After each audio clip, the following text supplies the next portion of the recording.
from the Sister Darling podcast to you and yours. Happy holidays!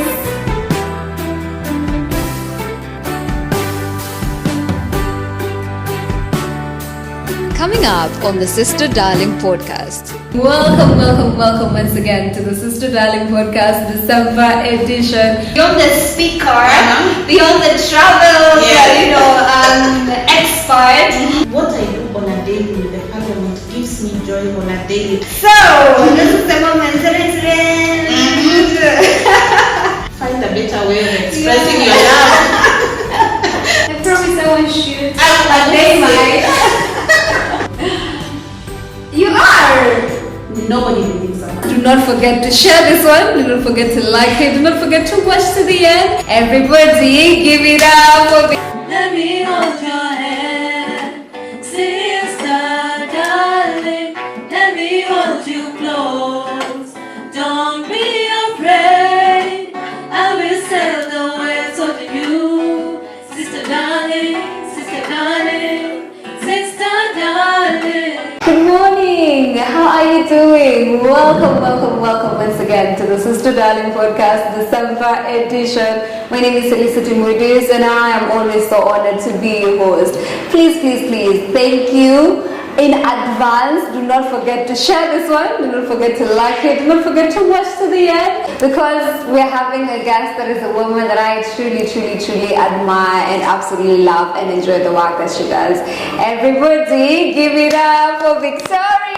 Yay. Hi, Victoria. Hi, Felicity. How are you doing? I'm good. Thank you so much for creating time to be here with us today. I'm honored to be here. Unakaa vizuri sana. Oh, thank you. Same, darling. Thank you so much. Yeah. So please introduce yourself. Tell me who are you, what do you do? And yeah, basically that. So my name is Victoria Adwet. I am a youth advocate, a WASH advocate. I'm based here in Kisumu and I love matters to do with women and girls and just fighting for their rights. Thank you. And you are honestly doing an amazing work in the particular field that you're in, but it's a little bit conflicting because background yako is actually in communication. That's like in your grand plan of things. That was supposed to be what you were doing. Tell us a little bit about your background in communications and why you felt like you wanted to shift into the WASH space. Okay. Now, this journey is a bit interesting. When I was in campus, you see the way you look at news anchors and you're like, I want to be that and I want to slay and I want to have that human hair and, I want to be that corporate babe. Yes. And I finished my campus, got my degree. Then now I was exposed to the outside world and the first time I got an opportunity to work with one of the main media stations and I was sent out to the field. Because that's the starting point for any journalist. And every single day I came across the injustice. I came across, one thing was cutting across, the issue of water, and it was affecting women because it's women mostly who bear this burden. And we were reporting on not at the urban areas, but at the rural areas. And you find that water was a major issue. So I was like, other than reporting, I want to do advocacy because this is social injustice. That's something that I can talk about. And the fact that, you see, it was cutting across. As a news reporter, we were not going to these localities to report about the lack of water. We were going to these localities to report about a woman having undergone GBV. We were reporting about a girl child having undergone some issue, and all these things were probably on their way when they were going to fetch the water or on their way back home. So it's that led me into this advocacy space, more so in the water sanitation and hygiene space. That must have actually been so hard, like getting to watch all that, especially if you had not been exposed to such a world before. And I love that you are already bringing us to the intersectionality of these two things, because mara nyingi when you're speaking about social justice, we do not imagine that it has anything to actually do with environmental justice and climate justice. Unadhani hizi vitu mbili zinamajaje? Zinamaja when it comes to health, when it comes to WASH, when it comes to environment, when it comes to climate, because you find when we are even talking about sanitation facilities, girls in schools are lacking proper sanitation facilities. So you find rather than going to change their pads, they would rather stay in class, and you see this even brings health problems. Also within this intersection, you find that women are undergoing GBV probably because when she went to fetch the water, she took longer than expected, and probably the husband would be feeling like there is another reason as to why she took longer than expected. So you find all these little things are around water and environment, but ideally they are all they cut across each other. Yes. Beautiful. And now, one thing that we are constantly celebrating, you being the speaker of the Kisumu Youth Watch Parliament. What was that like, and what has that been like? How long have you been there, first of all? I've been here for 2 years, Felicity, and it is beautiful. One thing I don't regret is changing my career completely from being that corporate babe that I thought I would end up being to somebody who's ever in sneakers and a t-shirt and out in the field, and I'm putting on a cape. Yes. Yes. So being the Speaker of the Parliament, ideally, we are a youth group. We are youth-based, youth-led, and we are young people who cut across. Now, something interesting about the youth group is we are not WASH advocates. I'm advocating for matters water, sanitation, and hygiene, not because I have a background in water, sanitation, and hygiene, but you find access to water affects everybody. When you're thirsty, you need water to drink. Where that water comes from is important. When you want to use the washrooms, you would use the water. When you need to wash your clothes, I mean, we all use water. So my group members are youth, aged 35 years and below. In fact, I would say most of them are 23, 24, and 25 years. And they have different backgrounds. Some are even community health promoters. Some have undergone some of these things we are talking about that motivated them to join the group. Some, in fact, I think we have just 2 people who are WASH advocates who would then tell you, you know what, a toilet should go this deep because we also require that technical aspect of it to make the parliament work. Yeah. That is very beautiful, and it sounds so inspirational. And I know that sometimes to have women sitting in some spaces, it's a little bit weird to the rest of the world because kuna spaces mingi zimekuwa so male dominated over time. Did you experience any challenges when you actually got the position, and when you were elected into office? What was that like? Now, to be a speaker, you have to undergo elections, and just like any other electoral process, we had more than 2 candidates, and being that this is a youth group 1, these are young people, I vied for this particular position, and my competitor was also vying, and he was a man. So I think the campaign period, I only put out my agenda and I beat him, and I think this person was not very happy with the fact that a female person can beat him in such an election, and he was so disgusted. At some point he even left the group shortly after I took office. And you wonder, ideally with that mindset, we still have got a long way to go as a society, because for as long as you do not see a female person as a leader over you, then you're missing the point. I was watching something the other day by PLO Lumumba, and the PLO was saying that if you get into an aeroplane and the pilot is doing his thing, do you go and question that, is that pilot male or female? No. So long as they deliver, you are good. When we get into a vehicle and the driver is driving, we do not go out of our way and ask, is it male or female? You only depend on the competency of this person. And the team felt like I was more competent as opposed to this person, but they felt like, nah, gender is already something that is a minus on your end. Sad reality. It is. It actually is a sad reality, because at the end of the day, just as you're saying it, it's not about gender, it's about who on this table is actually able to deliver. Yes. And you have actually been doing an outstanding job. At this point, you guys are nationally recognized. First of all, a big congratulations on that. Thank you. How does that make you feel? And just, I would say I feel very proud. That's something we started out small, something that my members, we are all volunteers.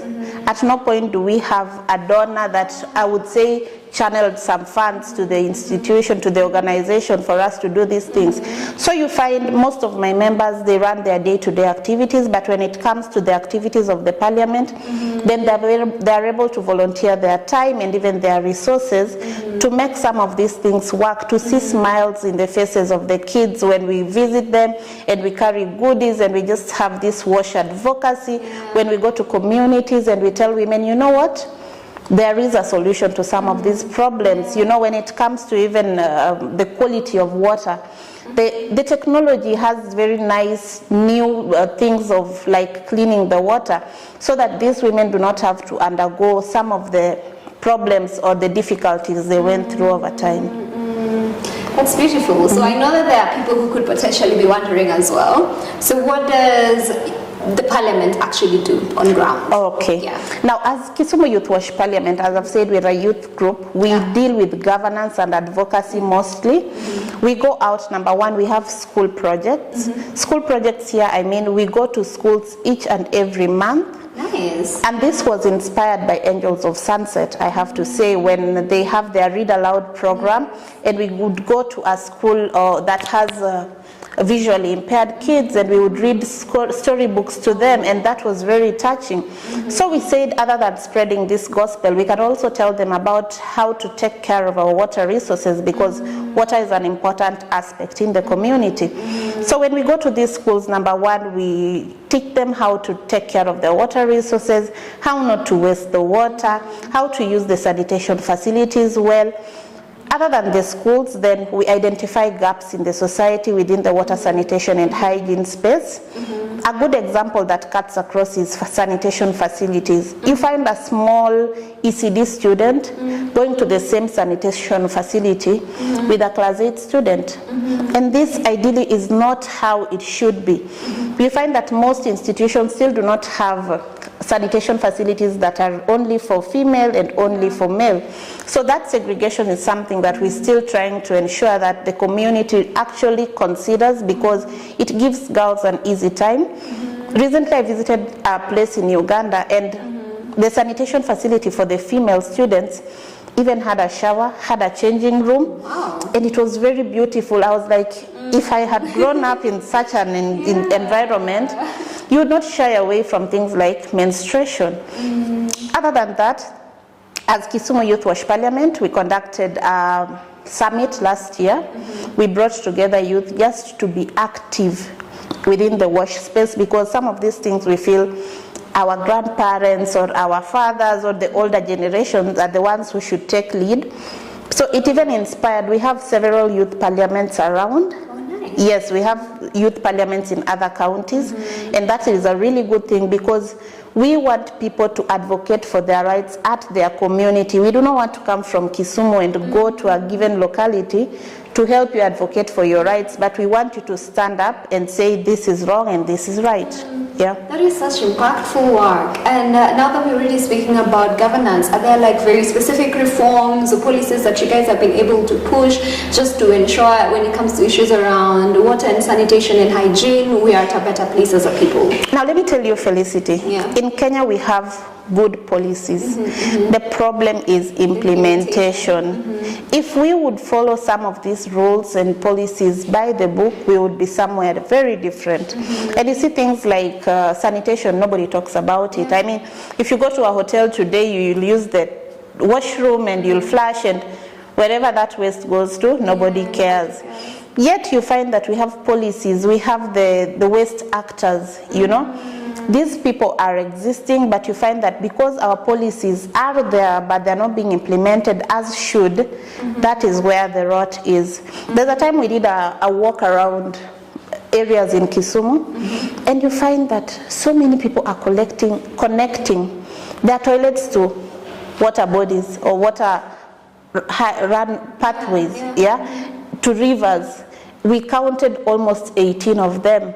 Just by walking. And you wonder, is it lack of knowledge, or are people just ignorant of the fact that you shouldn't do that? Because this water eventually ends up in your glass, ends up in your tap when you're fetching water. So these are some of the information that we go out and educate. Our social media is very active and it is youth-based. In that, we are using languages that young people can actually identify with. We are coming up with content that actually speaks to the young people, because I believe that should be a changing point when it comes to those who went before us and those who are after us. And it reminds me in one USAID meeting, I stood up and I told them, you know what, guys, I do what I do because it's easier to teach a new dog new tricks rather than an old dog new tricks. And the whole team, I can assure you 90% of the participants were old people, and they looked at me like, girl. But that's the truth. When we inculcate good character and good practices in the younger generation, then we stand a chance. Able to, and that actually makes so much sense, because when you talk about actively doing work within the schools, it actually just really cuts across for that. Let's talk about the Youth Devolution Festival a little bit. So when I hear festival, I'm thinking shere. And then you guys are very interesting to sneak in governance, and you're sneaking in water and sanitation, hygiene and climate action. What was the idea behind that whole festival? No, just as you've said it, Felicity. I mean, right now, if you called me to this particular podcast and you are all dressed like my grandmother, I would be like, my goodness. But then the Youth Devolution Festival is youth-based. I'm very big on youth, and I get a lot of people asking me, what happens when you stop becoming a youth? And I told them I'll cross the river when I get there, but right now I have the energy. My friends tell me, do you ever sleep? And I tell them the fact that I'm youth, I have the energy, I have the time, I have all these things, let me do it. So back to the Youth Devolution Festival. Governance is an important aspect of the society. The rules that govern us, the policies, the frameworks that exist. But you find the mentality out there is that these are not things that youth should be able to participate in. And it takes me back to the Gen Z protest last year. You find that what fueled that particular engagement was the fact that somebody could break down these complex policies or complex things to a level that any young person could relate to. So that is what we are trying to do, to make the youth understand that what is in your constitution, where do you come in? The constitution talks about public participation, inclusivity, but ideally a youth being included, do we have institutional structures that involve youth? Or rather, right now you find out there, when you're called, Felicity, to a meeting, you feel like somebody is awarding me, whereas it is your right. So we came up with the Youth Devolution Festival as a way of just educating young people to be able to do what? To understand this. But at the same time, we don't want to bore young people with conference meetings and you're all dressed, and we wanted it to be fun. And that's why it is a festival. We've had our first one last year in Kakamega. This year we had it in Kajiado. And the concept of it is that it is youthful. We had creatives, we had people presenting, we had games, we had, all these things that entice young people. So as it's going on, you find we are having the discussions on the side and somebody gets to understand it better. That's actually really beautiful. And at the angle that you guys are really actually decentralizing this, because Tumezoea, if a festival is happening, you take it to the big cities, but you guys are actually doing the work on ground. And there are places where somebody wouldn't sit down and think, I'll organize that in Kakamega, or I'll do that in Kajiado. You're thinking, it's too far, it's not this, and it's not that, it's not that. So when you're taking those festivals to such places where you're actually getting to interact with the people who are actually experiencing these issues that you're talking about, alafu na mkamua, we are going to even involve the arts and the sports. It's not just about, let's do a summit, let's do a conference, let's do some presentations, a projector. And everybody's like, when are we going home? So it's really beautiful that Mefika, a level where you're actually understanding. I think that's the beauty of youth organizing for youth, and youth-led solutions for these challenges that we're experiencing. Because now it's a little bit easier for young people to want to get involved, for young people to be like, that actually makes sense. I should be involved in that. And also, you find that even the speakers we invited for this particular forum, were youth. Because we need to understand, how did you get there? You know, we want to bring about this mentality that there are youth who actually make it out here by following a path that probably many people would want to follow and fear because they think it's some already cut out for a given age group. Brilliant. And of course, you cannot go through this entire journey without experiencing a few setbacks here and there and challenges. What is like some of the greatest challenges that you have faced since you started out this advocacy work? I am a young woman. Does that answer your question? Oh God, I hate that I understand. Oh God. Somebody would look at you from the aspect of being a young woman vis-a-vis what you're bringing to the table, like the information, you know, the experience you've had out here. And somebody would just throw all that to the trash and look at you as this young woman who probably has not met somebody out here that she can date. So, and that's the card that people want to throw at you. And you know, if you are not strong in terms of your mindset, at times you can sit down and ask yourself, now at what point in this conversation did this person develop the courage to even give the conversation that angle? Because number one, I don't think it was in the way I looked or the way I dressed, but society is society, and you accept that these are things that exist. So the best way is to handle it head on as it comes. I think that is the biggest issue I've had in this space, because you see, also for opportunities, I've told you we are fully voluntary. Even for opportunities, for somebody to agree to just have a formal engagement with your institution and being that I'm the top in that institution, they would be like, okay, meet me today, let's talk about this. Then the conversation is nothing close to wash and meet me tomorrow and meet me the day after, and you're like, you know what, I think we've gone this far without your help, and we can do it. And we just call it quits. That must be really heavy, and I hate that I actually understood when you just said the first statement. I guess because I feel like, and I don't know what can be done to just, you know, help people think better or see better, because over here you're a leader, you're qualified to be there, and there's work that has been done on the ground, you're creating the impact and making a difference in the world. And for someone to look at you and want to reduce all that to, gosh. It's change of mindset. And I think we are moving to the right direction, because these days, you see, back then if they saw a woman at a leadership position and they would be like, she slept her way through. But that's not the case these days, and I would assure you that I have met very many women out here, and the way they carry out themselves, you can already tell that, nope, she worked for it, and we need to stop that narrative. I mean, when we go to school, it's not only men or male in class, it's also the female.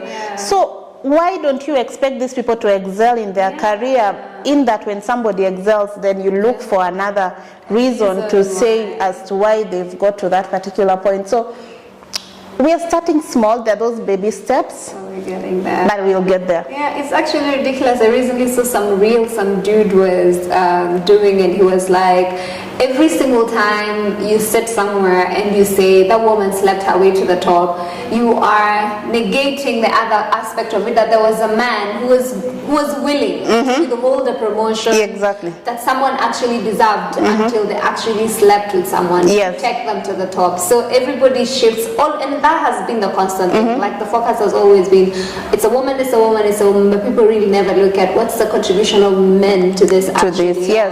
But I'm just glad that when you're speaking about it, like, the solution is to deal with it head on. You know, at this point you're just like, I've gotten this far, and I will keep going regardless of all these things. So I think that's actually really, really powerful. And then you see, often it's said that poverty is the enemy. So at times I look at these offers and I'm like, okay, what would you offer? Because I don't think where we've got to. In fact, I think what has been promoting my strong will is the fact that we've got here without you.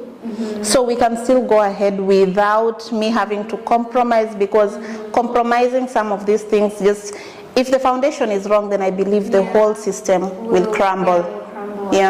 everything. With everything going on, what's the one thing that makes you wake up every single morning and decide, we may not have the resources yet, I may not actually be able to have fundraise enough to pay all these people who are volunteering or appreciate them. I may also be facing all this kind of discrimination, but the work needs to be done. What's that thing? Now let me give you an example. Yeah. There's a time I was taking a flight, and there was a lot of turbulence in that flight. And you see that moment, then somebody was screaming, and you're like, is this that moment in time when I get to exit the world? And funny thing, I was not panicking. And why was I not panicking? My life was flashing, and I was like, I feel like I've lived a fulfilling life. And I think that's what drives me every day. Like, we chase, it's an illusion what people chase, that happiness will come tomorrow. What I do on a daily with the parliament gives me joy on a daily. I go to sleep and I feel like I made the world a better place. I go to sleep and I feel like somebody's life was touched somewhere because of the little thing I could do. And if you see the faces of these children, when you see the faces of these women, if you see the faces of even some of my group members, who out here probably nobody gave them a chance, and then you bring them in, they had their own problems in life. Then through the parliament, they're able to impact somebody's life. You find that even for them, it impacts their life. So I think the impact of what we are doing is what gives me the courage to want to do it tomorrow and the day after, because I'm leaving the world a better place. If one day, one time history is to be written, then they would say, somebody somewhere made at least one life better. That's really, really beautiful. Yeah. And I know that so many young girls who look at you out there are like, oh, Victoria is traveling the world and she's speaking at massive conferences and summits and so many spaces, and I totally want to be there. What is that advice that you give to them for young girls who are feeling like, I want to be able to get into the water space, I want to be able to get into the sanitation and the hygiene space? What is that thing that you tell them? Number one, don't compromise. I don't compromise, Felicity, come what may. Yeah. If it means, there is a time I was invited for some UN conference and I could not afford the air ticket. And you see that the Bible says life and death I put before you, choose life. So life and death was put before me, and this was compromising and going for the journey. And I was like, you know what, it would be really nice getting to travel to a country I've never been to. But what I believe in is, as a person, is I don't compromise. And the trip went just like that without me having to go, because I failed to compromise. So my point is to these young girls, number one, if the water gets into the boat, then the boat is bound to sink. Guard your heart with all diligence. I think that's what keeps me going. When it comes to association with people, I don't let it get to my heart. I don't let it disturb me that today if me and you probably quarrel over something and I would sulk and it will get to me, that does not get to me, because I built a wall, I'm guarding my heart. And you see, if you do that, then the failures in life do not get to affect who you are. You wake up the next day and you do it again, and you wake up the day after and you do it again, until one day you get it right. So I would advise them that, number one, we are female and we are bound to have emotions, and people think that me as Vicky, I don't have emotions. I mean, that gender is that gender. Even me, I've been heartbroken at some point.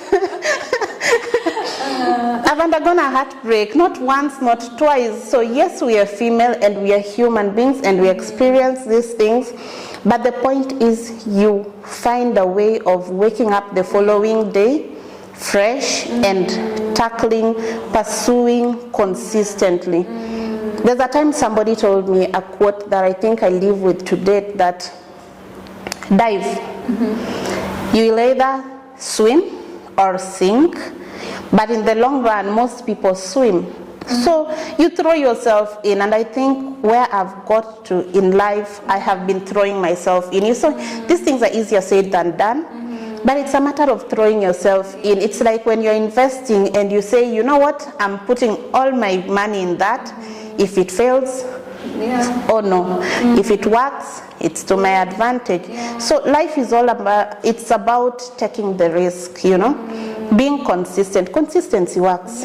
When we started, in fact, when we started, my group and I, we would just invite ourselves to some of these events, and there's a time an event was taken to Kajulu, inside, and we didn't have a means of transport, and we took a motorbike, and by the time we were getting there, we were all brown, our faces, and we took wet wipes, and we cleaned, and we were looking all good. Oh no. You know, you do what you need to do, but don't compromise. Yeah. Be consistent and guard your heart with all diligence. That is really powerful, honestly. And when we started, you know, you were sharing how there's still like a very huge gap within the wash space. I just would like to know, because you see, like every other thing, yes, I know there's still like a huge gap on so many things, including in terms of gender justice, yeah. But like people are taking up more space in other sectors, but then this part is still left, you know, untouched. It's always left for, oh, me, I don't want to be looking a certain type of way, because what am I doing? Getting into the wash space. You do not get to be the poster girl, you get to be this other guy. But then we have to agree that this work needs to be done to ensure a safer, better world for women, to ensure that girls are getting access to education and good health care and all these things. So what is that message that you give out there to people that, you know, we need to be taking up space? Like, what is that thing you tell them? I think you should know the reason as to why you're doing it. Yeah. If I were to be doing it because I knew at one point probably Felicity would be hosting me in this podcast, then I have it wrong. If you're doing it because you want to make the world a better place, in fact, I think some of the things we are doing, when we put up a sanitation facility in a school, we've done our part, we walk away. You know, the kids live a better life. When we improve access to water for a given community or a household, that woman no longer has to break her back to walk miles and miles to go fetch the water. So the reason as to why you're doing it should be the driver, because once you know the impact, then you wouldn't mind whether or not you will get the recognition, you wouldn't mind whether or not, you know, what are the shortcomings along the way. The purpose as to why you're doing it should be able to drive people enough. And there is not much recognition in what we do. In fact, I can say very few people know what we do out there, because other than the online advocacy we are doing, these are the ones are more of identifying a gap in a given place. We go sort out the issue, well and good, we move to the next and the next, and yeah. Beautiful. So if anyone wants to get to experience the work that you're doing, where can they find you on social media? Okay. As Kisumu Youth Wash Parliament, and where can they find you as Victoria? Okay. Yeah. So I was named after my grandmother. Ah, really? When I tell people my name is Adwet, and when I meet foreign people or other people from other localities, I will always twang the Adwet. I'll be like, Adwet, and they're like, so where are you from? And they're like, let me guess, South Sudan and all these other places. And I'm like, girl, it's my grandmother. It's my grandmother. I don't know who named her Adwet. Oh, that's really cool. So my name is Victoria Adwet. I think all my social medias, I am Victoria Adwet, Adwet V on Instagram, Adwet Makomondi on Facebook. My LinkedIn is Adwet. I think finding me is very easy, so long as you do the Adwet, you'll find me. For the Kisumu Youth Wash Parliament, the WASH there stands for Water, Sanitation and Hygiene. So our social media pages are Kisumu Youth Wash Parliament. For others, it will be Kisumu Youth Water, Sanitation and Hygiene Parliament. Awesome, brilliant. This is really amazing. And before we get to the part where you tell us what kind of legacy you'd like to leave behind, and where you tell us what your love letter to our young girlie outside there would be, we have some cards for you. Oh my goodness. So we get to play a little bit of a game so that people get to know you beyond the speaker, beyond the travel, expert, beyond the youth wash advocate, who is really Victoria on ground. Okay. We will not, if you want to pass on any questions, I will ask from the cards. Okay. Please feel free to do so. So, this is the moment. Okay, so are you a cat or a dog person? I'm such a dog person. You are? Ask me how many dogs I have. How many dogs do you have? No way.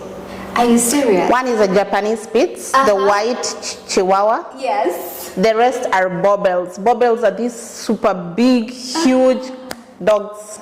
Are you serious? Yes, I'm such a dog person. Oh my goodness. Yes. That's 5 is a lot. That's like a lot of work. Say but that you again. Enjoy it. I love it, and when I get home, in fact, when you get home, they want to jump on you, and at times I have all these marks, and you're like, find a better way of expressing your love. Oh my Yeah. gosh, that is so interesting. Who would have thought? No, you don't strike me as a dog person. But that's really cool. What's the worst job that you've ever had? Funny thing, I worked for a very influential person. And everybody thought, you see, when you're in these big cars and you go to all these big events as their personal assistant, before now I got into Wash. And people would think like I was living the life I had made it in life. I was the most depressed person at that time because this employer was just somebody else. You see, somebody who has been drowned in power and treats human beings as though they are not human beings, despite your papers, despite. And then, I was young, and somebody would tell you, being such a young person, you cannot start quitting your job this early, you'll quit all your life. So I stayed month 1, month 2, and I never knew what a holiday was because I was working day in, day out, and I was ever with this person, and the PA job. And at some point, and the worst part is she wouldn't pay me on time. So, no way.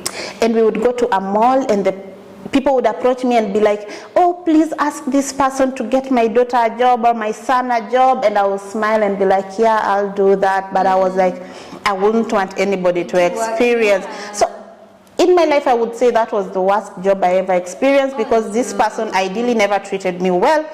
Never treated. Now, for me, I was a graduate. What about the lady who worked for her in the house? I think the period I worked for this person, they changed the housekeeper almost 5-6 times because this person would scream at the house managers and would always find fault, and it was just a horrible experience.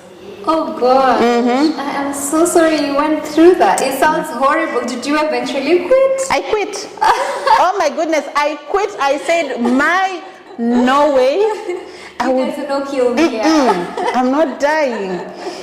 And funny thing, it was just a wrong working environment because if it were, and I think people should be very keen on how they advise young people. Oh yeah. Because I would have quit on month 1, but I went almost 6 months. 6 months, okay. Because you have this mentor and you tell this mentor, you know what, this person did this and shouted B and did C, and somebody will tell you, don't start quitting. This is your first job, and how do you quit on your first job? And I stayed, and I look at my wash and I'm like, if I was a quitter, then by now I would have quit because there is no tangible monetary benefit, but what you do to people's lives, So it was just horrible. Oh gosh, that sounds horrible. I'm so glad you quit, and I'm so glad you're in the wash space now. Thank you. Creating the kind of awesome brilliance and just a better super world for everybody. Thank you. A win is a win, queen. A win is a win. Okay, what's the best advice you've ever received? Dive, you'll swim. Oh yes. People to just dive. People have all these excuses like now. Like, let's say you invited me here, then I'd be like, now if she asks me a question that probably I don't know the answer, or what if I just say something that would step on somebody's toe and all this. Let me tell you, Felicity, I'm very big. Like yesterday, I did some presser. I talked on the media. And any time that I find myself with such opportunity, I will speak up without getting to fear whether what I will say, it is what I think, and it is my truth, and it is my reality. So you just dive. Even where I've got to in life with this wash, I've been diving, I've been taking the risks, you know. It's not a walk in the path. People should stop giving excuses that, you know, for her probably it's easy because of A, B, C, and D. It's never easy for anyone. If you see somebody get to a given level, there are things they had to say no to. There are things they had to actually endure. There are nights we've gone to bed crying and woke up the next day and we wiped the tears and we faced the day. You just find a way of managing. Like I can say, what has also developed my strong spirit is I work out, not for the purpose of probably getting to your size, which I appreciate, but I accepted that I was not born a figure, you know. It's just for the mental, psychological health aspect of it, and nothing feels as good as working out in the morning, and you're walking home at around 7 a.m. and the dew is on the grass and everybody's just waking up.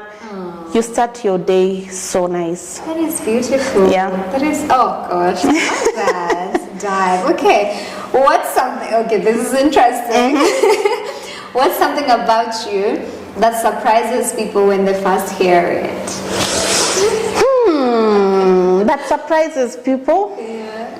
There are so many. There are so many. Feel our calves. Oh my goodness, no. I'd be giving you the gun. I promise I won't shoot. I won't say. Let me say, I'm a last born. You are.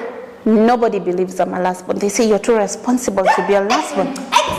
How are you a last born? I am a last born, and nobody, I don't think anybody ever believes that I'm a last born.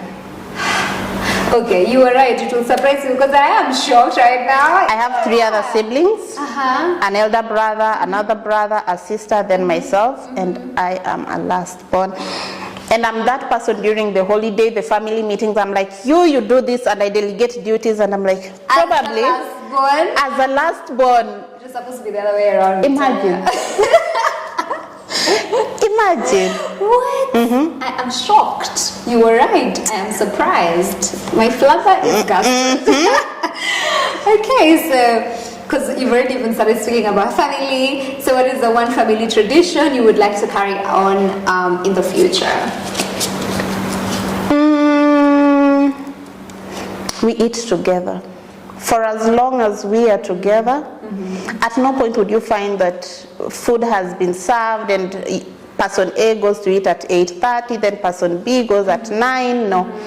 Since I was born, the food is served and we sit around the table and we eat together, and it is something that I have carried to now where I am in life. Even if I am with my friends, probably we go on holiday, I would always advocate for sitting together and sharing a meal together, because during such moments you get to bond and you get to love each other. And I would say that has really contributed to who I am as a person, because if I look at the relationship I'm having with my siblings, we really love each other. We really love each other. I wouldn't give the example of take a bullet for each other. The other day I was with the professor and I was explaining something, then I said D for dog, and the professor was like, why would you compare D with dog? Say doctor, say doctorate, say this, why would you say a dog? And I was like, okay, I'm a dog lover, but we've been channeled to say D for dog. So in simple, the professor was like, why must we always have bad examples? So I don't want to say I would take a bullet for them, because I don't want to take a bullet for anyone, but I really love them and they love me, and we love each other beyond, and I think that's an important thing. That's so beautiful. Having a family who can always hold you and support you and stand by you, I think is one of the most powerful things. So I am done with this. Yeah. I thought you'd ask me, when was I last heartbroken? I was tempted to. Oh no. I was really tempted to, but I'm like, next time. Watch us to cameras, and then now I can ask all the others. You bring a box of serviettes and some water to drink. I'll be sobbing as I tell you that. As you tell me all about it. And then you just bring me back to the reminder that even as human rights defenders, even as advocates, we really are human beings before all that. So like this work, it can get heavy, it can get draining, it can get so emotional. How do you keep yourself grounded? And what are some of like the self-care tips that you use personally that you would like to share with the rest of the world? Okay. Yeah. I would say my first line of support is my family. We don't have secrets. Oh. We don't have secrets, be it in terms of relationship, be it in terms, we tell each other everything. And I would vent day one. Let me tell you, in my family, I would say my sister is more of somebody who loves, and today she's in this relationship, and whenever something goes wrong, probably she will call us and tell us, block him, and we will block him. But for me, I would always reach out probably when I feel something has overwhelmed me. And being a leader, people expect so much from you. People expect you not to have feelings. Like there are days probably somebody just does something and you're like, how could you? And people don't expect you to really overreact or to feel angry about it because you're a human, you're a leader. But that is so wrong because we have emotions. So I always vent. I would call my sister at that particular moment and just tell her about it. And she would find just an amicable way of just getting me to relax. But other than that, probably that is when something specific has happened. But on a day-to-day, I've told you I go to the gym. Yes. I do not miss going to the gym on a daily. And one thing that I got myself are headphones. You know, I really appreciate silence or my personal time. So even at the gym, I wouldn't say I'm a very social person. I try to, but I'm not very social, so I would just prefer having my headphones on and just work out. And by the time you're done, you listen to good music. I love listening to music. By the time you're done, you feel all refreshed and you take a shower and you get home and it was just a good day. So I use the gym and my family. And I go to church on Sundays. In fact, if somebody wanted to take me on a date on Sunday, my answer will always be no. I'm like, I have to go to church because there's that spiritual aspect of it that keeps me going and has kept me going all this while. Yeah. Wonderful. Wonderful. So imagine a few years down the line, or many years down the line, you're dead and finally gone. What would you like to be remembered for?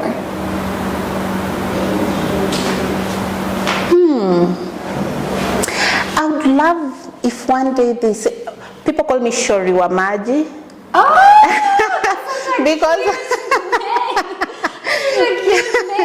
Because I'm always somewhere around water or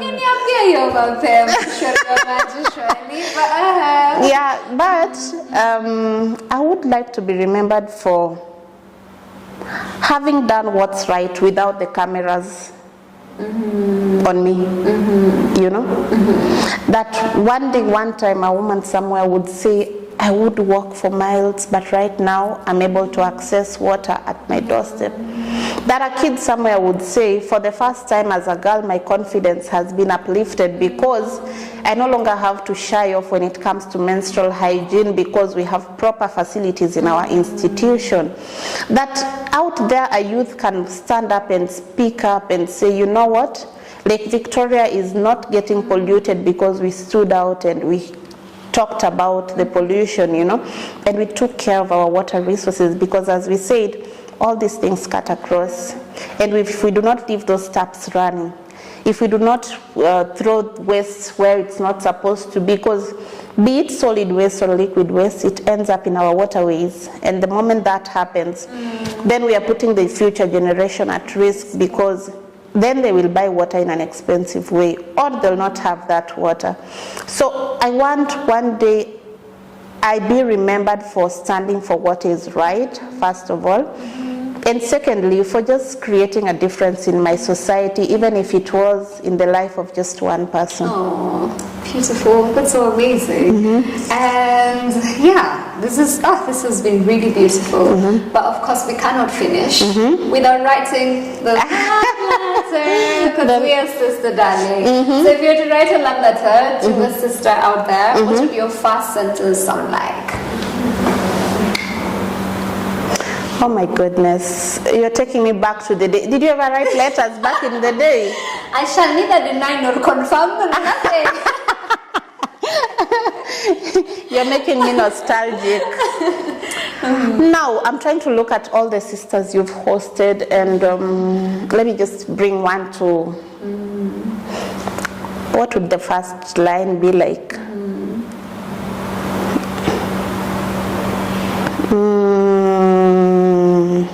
A complete sentence? Yeah, you can complete it. You can do it however you like. You can complete, you can do 2 sentences, you can do 2 lines, whatever makes you comfortable. I would start with love. I like calling people love. Oh. Yes. Even if I text, I would be like, love, how have you been?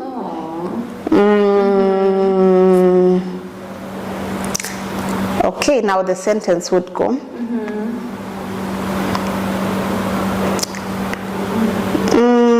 This is a hard one. You know, letters are a bit private. They are. And this is you making me to make it. Right, publicly. I truly apologize for that. I would start with love, then have a comma, then say, Napenda venye hadi kuna punctuation. I know. Okay. So it would go as love, comma. It's such an honor to reach out to you today. Then the rest of the letter would flow. Oh, that's beautiful. I think that's actually a very interesting letter, because it would honestly stamp to this person how worthy they are, how powerful they are, how their existence here is actually making another person feel like, I'm honestly deeply honored to be here. And I am. I've told you, I've looked at the group or the women that you have hosted, and in our own different little ways, these women are actually creating an impact. The other day I came across something saying, not me enjoying what I'm able to do now, because some women back in the day fought for what we're enjoying today. So somebody in the future will say that. For me in water sector, for somebody in the gender space, you know. So all these women have done beautiful things, and it is actually an honor to live in such a time as them, when we are able to create a difference. Oh, together. Together. Oh, that is so beautiful. Sorry, I don't want this to end. And I hate that we have to come to an end. This has been really, really beautiful. Thank you so much for being here. Thank you for sharing with us all this awesomeness, and thank you for the incredible work that you are actually doing on ground. Thank you. I wish you so much more goodness. Thank you, darling. So much more space. May the resources come, and they will. Amen. But thank you so much for constantly standing up and taking up so much space and inspiring us to keep doing the work as well. Thank you so much, Felicity, and thank you for hosting me and all these women you have hosted before, because there's a saying that if it's never reported, then it never happened, and you're giving it a voice. You know, through this, somebody somewhere will also start advocacy, or will just go out there and start, and that will create a difference. So thank you for hosting me today, and thank you also for the good work you're doing within this space. And I love the Christmas tree. I love the festive season. Merry Christmas. Merry Christmas to you too. How was I going to end this by saying Merry Christmas? Oh, Merry Christmas to you. Merry as Christmas. well. Thank you. Thank you too, darling. So much, and a huge thank you to you for joining us on this special episode.